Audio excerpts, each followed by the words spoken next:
With the government focused on returning the budget to surplus next year, there was little in the way of handouts for business. Wayne Swan has been trumpeting tax breaks for small business, but the numbers reveal he's been far from generous. Andrew Robertson reports.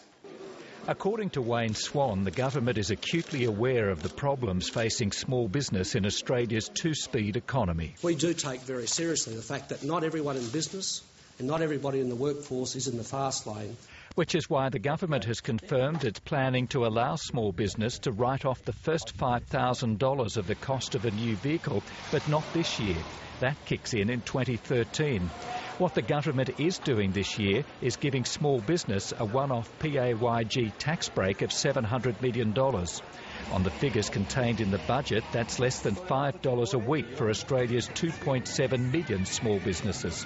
It's something the Treasurer was not keen to highlight. We did take a $700 million hit to the bottom line by reducing the uplift factor, which is normally imposed by the tax office and done every year by the tax office, including for 12 years under the Liberal government, that we decided to halve that this year.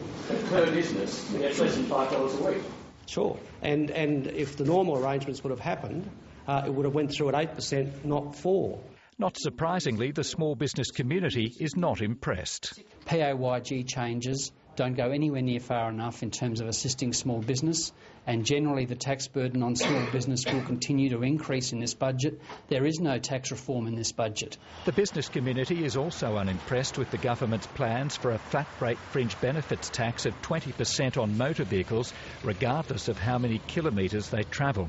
It'll mean a tax increase for cars driven more than 25,000 kilometres a year and higher costs for many of those businesses Wayne Swan describes as not in the fast lane. There's a $1 billion over the forward estimates in the fringe benefits tax changes, $500 million a year additional cost once introduced. For big businesses involved in infrastructure construction, the budget foreshadows changes to the tax laws to allow losses to be carried forward even after an asset is sold.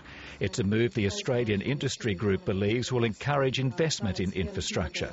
If you have a big ambition for infrastructure in Australia, you have to focus on private sector involvement. The Henry Review advocated that measure. I strongly supported it, and I'm very pleased to see it's there.